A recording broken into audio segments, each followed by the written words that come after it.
If you always assume the worst from people around you, you expect them to take advantage of you or betray you. If you can't commit to one person, you find yourself always looking for something better and never being able to settle down. Or if you find yourself overcompensating in the areas of working or studying or personal growth in order to ignore relationships, then that is a sign that you have trust issues. That is a sign that for whatever reason, maybe from past experiences, past betrayals, you don't trust people.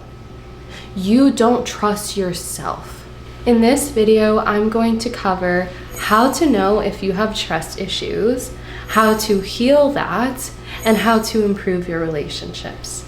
So how do you know if you have trust issues?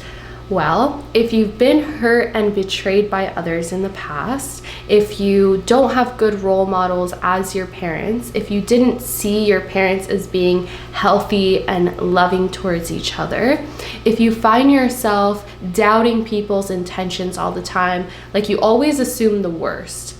Even if they do like the slightest thing wrong, like you're already assuming that they're here to take advantage of you, or that they're jealous of you, or that they're trying to sabotage you, or they're trying to take advantage of you. If you're not able to commit to one person, if you find yourself getting to know people and then when it starts to get serious, you try to find something better, or you do something to sort of like remove yourself from the relationship, you start finding things to complain about in the relationship because you don't want to get too serious, that's another sign you have trust issues. And the sneakiest sign that you have trust issues is if you are throwing yourself into your work. Maybe you're throwing yourself into your studies because you want to keep yourself busy. It's easier to say, oh, I'm too busy to be in a relationship. I'm focused on work. I'm focused on school. I'm focused on improving myself. I'm focused on working out and improving my health. It's so easy to have tunnel vision and say that you're focused on something else, and that way you ignore relationships. And that way you can stay not trusting people and not settling down because you're too busy with other things. Now let's move on to how you can heal these trust issues. The first step to healing trust issues is to being self-aware. You have to get down to the root cause. Where do these trust issues come from? What was the original event that started this cycle in your life? For a lot of people, it's their parents. They had something happen in their upbringing that caused them to lose trust for people, to lose trust for men, to lose trust for women, to lose trust in their friendships even. And so they're not able to form those bonds with people because they're still holding on to the mistakes that their parents made. Sometimes the origin can be from a relationship. Maybe you committed yourself to a relationship and you gave all of your heart to this person and they betrayed you. And so it's hard for you to then move forward and give that same energy to someone else because every time you find yourself getting close to people, you are brought back to that place where you allowed yourself to sort of give everything to one person and they betrayed you. So it's like you want to protect yourself, right? Trust issues really are just a form of self-protection. So you got to ask yourself, what am I protecting myself from? What am I scared of? When you start asking yourself these questions, that's when things start coming up. That's when memories start coming up. So pay attention to the memories that come up when you ask yourself, why don't I trust people? Why can't I be in love? Why can't I have good relationships? Why can't I be happy? When you ask yourself these questions, the first memory that comes up, the first thought that comes up, pay attention to that because that's what's going to give you the room, that's what's going to give you the reason as to why you have these issues, why you're not able to get what you want in relationships, and then from there you're able to move on to the next step. The second step to healing your trust issues is to take a look at those root causes that you already came up with, those initial memories that you have that you feel is the reason for your trust issues, the things that hurt you the most, right? And you're going to start to reframe these memories. You're going to start to look at these memories from a different angle in a way that allows you to feel better about it. you're going to look at this memory, you're going to examine it, and you're going to look at it from a different perspective. So you're going to form different beliefs because someone betrayed you in the past, or your parents betrayed you and they didn't give you the love that you needed. And so your belief that you took away was, oh, I can't trust people. I can't give too much love to people because they'll take advantage of me. I can't allow myself to be vulnerable because then people will take advantage of me.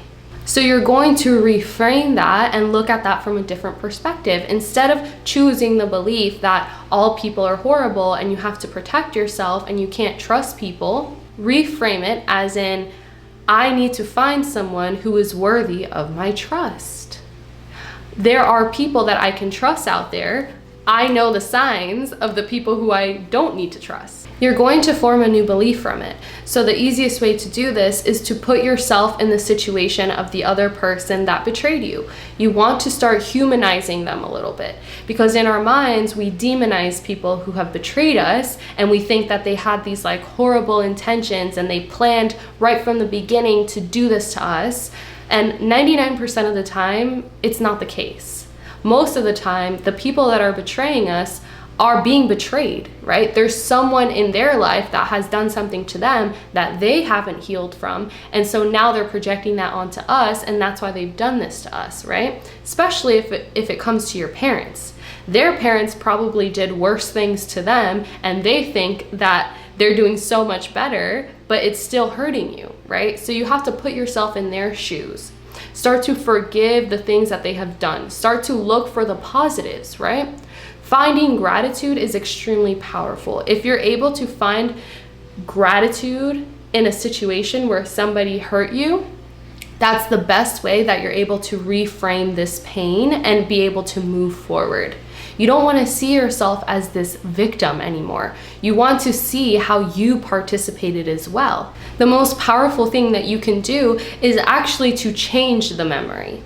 So in the memory that you have, in the past betrayals that you have, you see yourself as a victim. So instead of seeing yourself as the victim, see yourself as someone who contributed to the situation. Find meaning in the situation. Find the lesson from the situation. You can even change the memory altogether. Instead of affirming, oh, they betrayed me, affirm, oh, it just didn't work out. It was a wild ride. It was an emotional roller coaster, but here I am today. The third way to heal from having trust issues is to take back your power as a person. So like I said, you don't want to see yourself as a victim. You want to see yourself as the creator of your reality. So you need to start building trust for yourself. You need to build trust for yourself so you don't feel like someone could just come into your life and then break your heart again and betray you again. The reason that you're still operating from this wounded place is because you still see yourself as someone who could just get taken advantage of by somebody else. So you start taking back your power, right? You start setting more boundaries for yourself, not just in your relationships, but within your own life. You start building your discipline, okay? Discipline with how you treat yourself, discipline with the habits that you have, discipline with what you're doing in your everyday life, making sure that everything that you're doing is aligned with who you want to be. And when you build that trust within yourself, you start to feel more confident. You start to feel more protected from yourself, from the inside out. So you're able to move in this world, and even though, yeah, you were hurt in the past, you were not that person anymore. That was somebody else. That was the victim version of you, right? When I think back at like my past betrayals, I feel bad for her. I feel bad for the girl that I was, but I don't identify with her anymore because it's not me. I'm protected from the inside out because I have discipline. I have firm boundaries. I know myself, right? And because I've been surrounded in the past by people who have negative intentions, I know all the signs to look out for. So that's what I mean about finding gratitude, right? Now I know exactly what to look out for in people who are manipulative.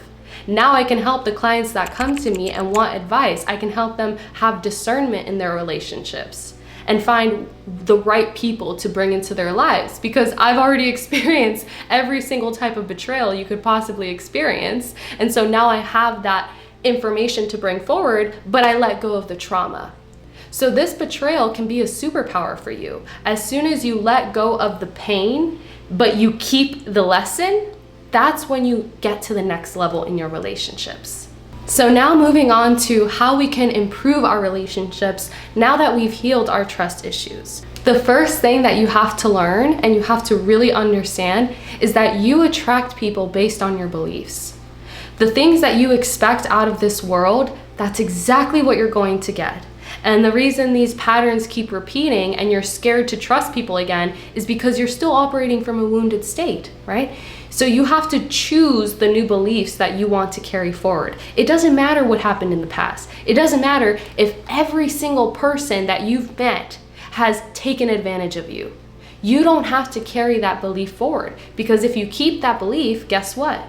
It's going to be shown to you over and over again. So you have to understand how powerful your beliefs are and how powerful your expectations are. The second thing you have to learn how to do in order to improve your relationships is to say no more than you say yes.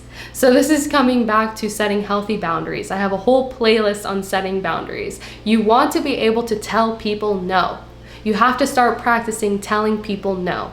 Okay? You have to start practicing telling yourself no, because a lot of the times we have these impulsive thoughts that want to keep us in our old identity, that want to keep us being lazy and procrastinating our goals, and we think that that's our intuition speaking to us, but it's not. It's the destructive mind within us that wants to keep us in the past. So you have to be very selective at what you say yes to. You have to say yes to the things that are aligned for you and that are going to make you feel good now and later. You have no idea how many women will come to me and say that they got themselves in a situationship that is just like taking advantage of them and they hate, and they knew they should have said no, but they wanted to say yes, right? So had they said no, they would have avoided this whole situation. You have to believe your gut instinct when it tells you no. The answer is no. It doesn't matter if this is exciting. It doesn't matter if you want to see the potential, if you want to give it a chance. It's a no. You have to tell people no. And guess what? If it's the right person, they will stay persistent and they will prove to you that they deserve a yes. But you can't give your whole entire heart on a platter to every single person that walks in, especially when you're going through this process of rebuilding trust with people. Okay, you have to tell people no and allow yourself to actually feel trust for someone, so that way you give it to people that deserve it instead of giving it to whoever gives you attention, getting betrayed, and then reaffirming the belief that everyone is going to betray you. You know what I mean? And the third thing that you need to do if you want to improve your relationships is you need to take a clean mind into every relationship you go into. This is really difficult because we want to protect ourselves. We want to, not get betrayed again. But if you're bringing expectations from previous relationships and you're making judgments off this person based off what happened in your past, the relationship is not going to go well. You're going to bring out the negative aspects in this person. So what you need to do is you need to judge each individual person based on their actions. You can't judge them based on what your ex did and now this person, reminds you of them in some way. No. Unless they're doing the things or doing the behaviors that are red flags, right? I have a whole playlist on red flags to look out for in people, but you want to judge people based off of their actions. You want to assume the best always and let them show you who they are, right? Now, just because you're assuming the best doesn't mean that you're lowering your boundaries. You still have firm boundaries. You're still telling people no more than you're telling them yes. But in your mind, you're assuming the best. And you're allowing them to prove to you how amazing they are, so that way you can lower these barriers and let them in. Remember, you get to walk away at any moment. If anyone gives you any indication that they're not to be trusted, you don't have to give any explanation. You don't have to feel bad. You can walk away whenever you want. That's another thing that you have to understand and not be scared of walking away from people. Just like you can't be scared to tell people no, you can't be scared to leave people alone when you've realized that they're not aligned with you. You're doing yourself a favor and you're doing them a favor, because people that are negative, people that have bad intentions, they need people like you to reject them. They need their actions to come back in their face and be reflected to them, and they need to understand that the way that they're acting is not acceptable, and no one is going to entertain that kind of behavior. Okay? But the more you feed into it, the more you argue with these people and cry to them and send them paragraphs on your text messages of how they should be acting, the more energy they're getting out of this, right? The more that they're able to build themselves up and continue behaving the way that they're behaving, because even if it's positive or negative, they're getting your attention, right? So you have to learn how to ice people out when they deserve it, and then you have to learn how to tell people no. If you're ready to get to the next level and you want to work with me, go to modelpatty.com and check out all of my resources. I love you, and I'll see you in the next one. Bye. Mwah.